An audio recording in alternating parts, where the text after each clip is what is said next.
Fala pessoal, sejam muito bem-vindos mais uma vez aqui ao nosso canal, trazendo aí conteúdo diários para vocês sobre o Flamengo. Então já vai deixando aquele like, se inscreva, ative o sino e compartilhe sempre nossos vídeos da ESPN Brasil, do Grupo de link aí na descrição desse vídeo. Amigo, tava com saudade, Pedro Henrique Torre, de jogo, bola rolando, já começar a falar sobre time, tava com saudade? Olha, eu vou ser sincero, Mário, eu prefiro 1000 vezes falar de jogo, bola rolando, o que acontece, do que essas especulações de mercado aí, enfim, essas contabilizações aí que tem que fazer. 27 nomes especulados no Flamengo, pelo que eu conto até agora. Então fica demais para o meu visual, como diria José Carlos Araújo, o garotinho, narrador histórico aqui do Rio de Janeiro, das rádios do Rio. Mas, enfim, o Flamengo, de fato, perdeu ontem, né, a estreia do Carioca com o Sub-20, equipe diante do Boa Vista em Sergipe, 2-1, enfim, não foi uma boa atuação, longe disso. Gol do Carlinhos, o Pablo não teve uma boa atuação também, criticado pela torcida, experiente, né, no meio dos garotos ali. Então, o Carioca não começou bem, mas o elenco principal está em preparação nos Estados Unidos, fica essa semana toda lá, no fim de semana tem jogo contra o São Paulo, a FC Series, então uma grande preparação. Já ouvimos na primeira hora do Sport Center o Léo Ortiz, e o Flamengo se prepara para receber um novo reforço, o Juninho, que chega agora à tarde ao Rio de Janeiro, no aeroporto do Galeão. Amanhã faz exames médicos para assinar contrato com o Flamengo, 5 milhões de euros junto ao Karabag do Azerbaijão. E o diretor técnico do Flamengo, José Boto, tem falado sobre essas questões, janela de transferências, questão de Juninho e também se sai ou não sai algum jogador, preparação, enfim. O diretor português do Flamengo falou um pouquinho e a gente ouve agora José Boto. A grande vantagem de uma pré-temporada é trabalharmos com mais sossego, não é? Estamos aqui todos juntos o dia inteiro, é possível passar conceitos mesmo fora do treino para o treinador, com reuniões diárias com os jogadores, individuais. É bom para nos conhecermos todos. Essa é a grande vantagem das pré-temporadas. Mais de resto, não há assim grande vantagem de estarmos nos Estados Unidos ou de estarmos noutro sítio qualquer. Tá então, José Boto, enfim, falando sobre isso, até ontem reafirmou mais uma vez que não sai jogador importante do Flamengo, enfim, algumas especulações aí, atletas mandando recado via empresários que não gostariam de ficar, etc. Mas a diretoria do Flamengo vai negociar algum atleta se tiver um bom valor, um valor considerado irrecusável. Chegou uma proposta ali na casa de 30 milhões de euros por um atleta, aí dificilmente o Flamengo vai conseguir segurar, até porque precisa, como eu digo, de reforço no caixa, que acabou um tanto quanto abalado no fim de 2024, estádio, reforços, etc. Então o Flamengo está pensando direitinho em como dar os passos, tanto que só trouxe até agora, dá para dizer, o Juninho mesmo, que está chegando no Rio de Janeiro, mais daqui a pouco para realizar os exames médicos. Mari. Vamos com a tela, então, do calendário, né, do Flamengo, então, que joga contra o Madureira na quinta-feira, às 6h30, o São Paulo pela FC Series, então, domingo, 5 da tarde, e também 9 da noite tem o Flamengo contra o Nova Iguaçu, aí também, mais uma vez, pelo Campeonato Carioca. É curiosa a palavra ali do José Boto, né? A gente até deu uma risada, porque, assim, é uma honestidade e até me pegou de surpresa, porque eu achei que tinha alguma compensação financeira que valesse muito a pena, né? Ele falou, ó, tirando a paz ali pra trabalhar, não tem... modo sincero. Muda nada, né? Pelo que eu li, sai no 0-0. É? Sai no 0-0, O Flamengo tá arcando com as despesas ali da estadia e tudo mais. Mas, pelo que eu entendi, sai no 0-0. E a sinceridade dele, né? Tirando isso, tirando a paz e a tranquilidade pra trabalhar, não tem nada demais estar aqui, não. É mais, pelo que eu entendi, pra marca. Muito dessa pré-temporada dos clubes aqui do Brasil, de fazer a pré-temporada nos Estados Unidos, enfim, de aceitar esse tipo de convite, é por conta da marca. E aí tem a questão também do Super Mundial. Super Mundial, daqui a pouco, lá. Então, deve ser justamente por já ajeitar algumas coisas de logística e tudo mais, e também para botar a marca aí em solo americano, né? Solo norte-americano.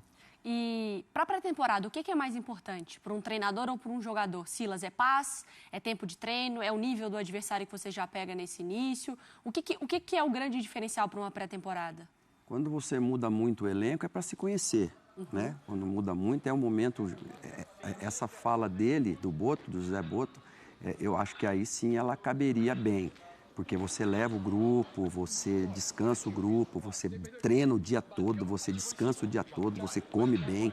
E aí é hora do treinador chamar principalmente os jogadores novos. Aconteceu comigo quando eu fui para a Itália. O cara chama você lá na sala e olha, aqui é assim, assim, assim, assim, passa as diretrizes de como vai ser o trabalho. Agora, ele chegou falando que, quando ele chega, não essa entrevista aí, que ele não quer ninguém não quer ninguém, a torcida contente agora, no começo do ano, quer a torcida contente no final do ano, mas ele também passa um recado, não vai deixar sair ninguém, mas deixar o Pablo aqui, por exemplo, o Pablo quando volta da França para o Corinthians, o Pablo volta grandão, volta como um jogador caro, como um jogador importante, e aí o Pablo agora ficou, nem viajou, o Lohan é um menino ainda, que ainda pode ser trabalhado, não tem problema nenhum. Agora, é um cara como a gente viu aqui, é um cara sincero, é curto ali, vai dentro mesmo, não tem conversinha, mas o resultado precisa acompanhar tudo isso, né? Claro. Porque agora não, agora ainda é início, mas um time grande como o Flamengo, ali o caldeirão é aquecido 100 vezes mais do que em outros lugares. Então o resultado vai precisar acompanhar isso aí. Ô Pedro, e que na verdade isso é até uma coisa diferente, né, do Flamengo, você pode aqui confirmar pra gente mais uma vez, porque, como você falou, né, o tempo de permanência lá e até quantas pessoas que estarão presentes. É um Flamengo também tentando cortar um pouco essa participação externa, como o próprio Boto já tinha falado na entrevista coletiva. Como a gente sempre vem falando, né, Pedro? Uma coisa é a teoria, é a fala, e quando o bicho começar a pegar, a gente vai acompanhar também como esse trabalho vai ser administrado. Pois é, tinha sido algo fechado pela gestão anterior, né, do Landim. E quando o BAP assumiu, até no dia da posse, ele falou, a gente vai, mas vamos de maneira reduzida, né? Os dias serão reduzidos. Então, agora são 9 dias que o Flamengo vai passar, o elenco principal, sob o comando do Felipe Luiz, vai passar lá nos Estados Unidos. Então, eles vão ficar por lá esses 9 dias, treinamento, um confronto com o São Paulo, e aí volta, né? Ano passado foi um pouco mais de 10 dias, foram 2 confrontos, 2 times norte-americanos, então ficou um pouco mais. E aí sempre tinha acompanhamento assim, e o presidente, e a vice de comunicação, e a vice-geral, iam outros pares ali que faziam parte do dia a dia. Quando o Boto foi apresentado e ele mandou assim, aquele recado de dia a dia, etc. e tal, que não vai ter muita participação ali no Ninho do Urubu, não foi para a imprensa, que a imprensa tem os seus momentos determinados de entrar no CT.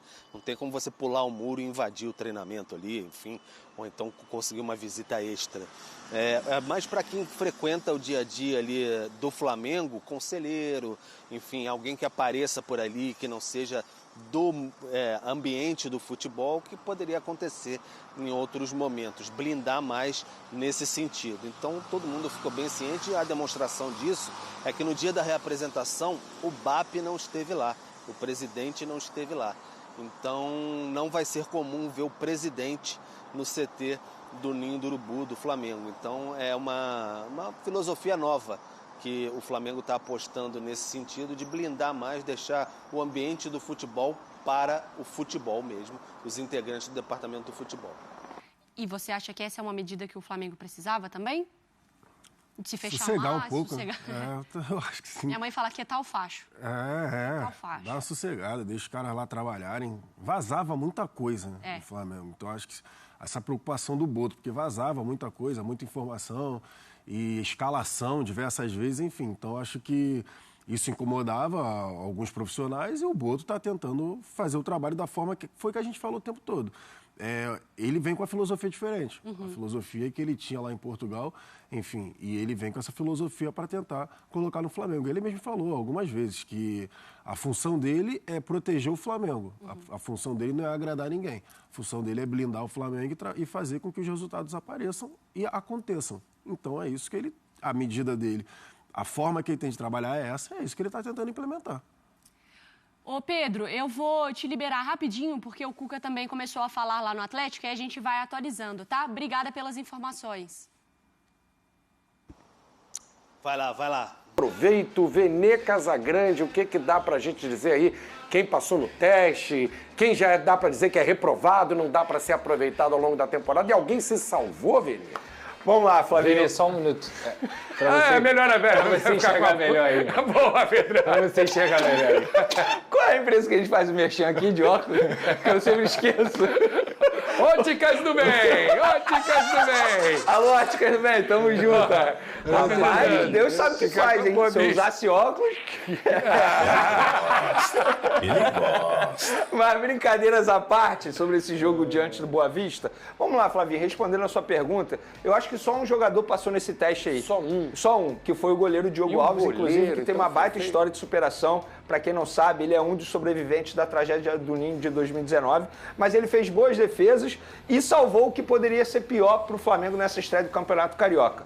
Quem foi reprovado, e respondendo também a sua pergunta, reprovado de maneira imediata, assim, nem adianta botar novamente. Lembra de recuperação na escola? Não tem nem recuperação. Já reprovou mesmo. Eu não vejo motivos para o Flamengo continuar usando o atacante Thiaguinho. Um jogador que tem contrato curto com o Flamengo, que vai até o meio desse ano, que já mostrou que não é um bom jogador, que não é jogador de decidir partida, e não sei por que o Flamengo ainda insiste em utilizar o Thiaguinho, mesmo sendo em uma equipe alternativa no começo do Campeonato Carioca. Ah, Vene, por que você é contra? Porque ao invés de usar o Thiaguinho, poderia utilizar um outro jogador para se destacar, para ser utilizado. Tira o espaço de um garoto. Pois é, você tira o espaço de um jogador que pode ser aproveitado futuramente pelo técnico Felipe Luiz a botar um jogador que não vai ser aproveitado. Ah, mas a ideia é valorizar. Valorizar para quê? Ele já recebeu várias propostas e ele mesmo não quis sair. O Flamengo topava negociá-lo, então não vejo motivos para continuar utilizando o Thiaguinho. Outro jogador que eu esperava mais, dentro da possibilidade, da parte física também, o zagueiro Pablo. O primeiro gol que o Flamengo tomou foi totalmente falha dele, falha de marcação, falha de posicionamento. Um jogador experiente como ele não pode tomar um gol desse nas costas. Ah, mas o Pablo, ele joga pouco, na última temporada ele só entrou em campo 2 vezes. Repito, não é questão de ritmo de jogo, não é questão de parte física. Ele ficou um ano parado, mesmo assim, não dá para dar esse desconto para ele, não? E ele ficou parado muito mais por opção técnica do treinador Arthur Jorge lá no Botafogo. Então, esses dois jogadores, eu não vejo motivos para o Flamengo continuar utilizando nesse início do Campeonato Carioca. Os demais não tem como culpar, porque eu não acho que o Flamengo perdeu por ser uma equipe alternativa. Não acho que o Flamengo perdeu por ter jogadores, em grande maioria, do Sub-20. Eu acho que o Flamengo perdeu porque está sendo mal treinado. A gente não vê uma jogada ensaiada, não vê uma transição rápida, não vê nenhuma marcação sob pressão. E eu estou falando isso porque o Kleber, após a partida, falou que conversa muito com o Felipe Luiz e ele tenta espelhar o estilo de jogo. Com todo respeito ao Kleber, não está conseguindo em nada, pelo menos nesse primeiro jogo. Porque todo o poder, todas as virtudes que o elenco profissional com o Felipe Luiz tem, esse time não conseguiu apresentar, pelo menos na estreia do Campeonato Carioca. E sobre o Carlinhos, que acabou fazendo o gol do Flamengo, ele é isso. E o Carlinhos, né, ele não é reprovado nem aprovado, ele fica no meio do caminho? Não, eu acho que ele foi aprovado, assim, beleza, passou no teste, fez o golzinho, só que não acho que isso faça com que eu mude de ideia para ele ser utilizado no elenco principal. Esse pessoal já conhece também, né? Isso que ele vai entregar. É um cara que o gol dele não é fácil, tá? O gol dele não é fácil, é gol de centroavante. Mas também não é nada daquilo que me faça crer que ele possa ser utilizado no elenco profissional do Flamengo. O Felipe Tereza merecia aí uma chance entre os titulares, ou no lugar do Carlinhos, ou do Thiaguinho? Poderia ser no lugar do Thiaguinho, por exemplo, mas o Felipe Tereza também tem uma característica muito de centroavante. Eu até entendo não utilizá-lo e utilizá-lo Carlinhos. Mas, no lugar do Thiaguinho, você tem vários outros jogadores que podem entrar ali. Mas, repito, e tem outro bom jogador também, o Guilherme Souza, se não me engano, que estava também no banco de reservas e entrou no segundo tempo. Ele poderia receber mais minutagem, tal como o Felipe Tereza. Eu acho que o treinador errou em escalar o Thiaguinho como titular e errou também mantê-lo durante muito tempo na partida, porque ele não estava fazendo um bom jogo, tal como os demais atletas. Ô Pedrosa, essa dificuldade aí de uma forma geral dos grandes, os pequenos, eles vêm se preparando há mais tempo, tecnicamente acaba sendo superior um time de menor investimento que essa equipe representada, essas equipes, né, representadas pelos grandes clubes. Você acha que a parte física Como é que a gente pode explicar, né? Não só o caso do... A gente está falando de Flamengo e Boa Vista, mas serve para todos, porque ninguém venceu, Pedrosa. Eu acho que assim, a preparação principalmente prévia desses times que têm bons jogadores, digamos assim, para o nível do Campeonato Carioca, como é o Matheus Alessandro, como é o Zé Vitor também, que já vestiram camisas de time grande, e a preparação de levar a sério também, de encarar aquele jogo ali, cara, eu tô enfrentando o Flamengo, mas é o Flamengo C. Não é nem o B, é o Flamengo C. Eu tenho a oportunidade aqui de, na minha tabela do Campeonato Carioca, eu pegar um Flamengo C. Então eu tenho que dar a vida para conseguir a pontuação, porque depois eu vou brigar com os times do meu nível, que são Madureira, Volta Redonda, as equipes ali que são de menor escalão. Então eu acho que a motivação dentro dessas partidas também é maior para o time de menor expressão. Mas isso também não justifica, por exemplo, o que o Vene falou. O Pablo foi muito mal nesse lance aí do gol do Boa Vista. Eu acho que é uma questão, tudo bem, tem tempo de bola, tem questão de posicionamento, mas a distância que ele estava marcando o Zé Vitor era muito grande e ele vai muito mal na hora de saltar para poder fazer o corte. E depois eu concordo. Isso aí, nação, ficamos por aqui, galera, e esse foi mais um corte aqui do nosso canal, trazendo aí conteúdo diários para vocês sobre o Flamengo. Então, se você é novo, puder nos ajudar, já vai deixando o seu like, se inscreva, ative o sino e sempre compartilhe nossos vídeos com seus amigos, nação.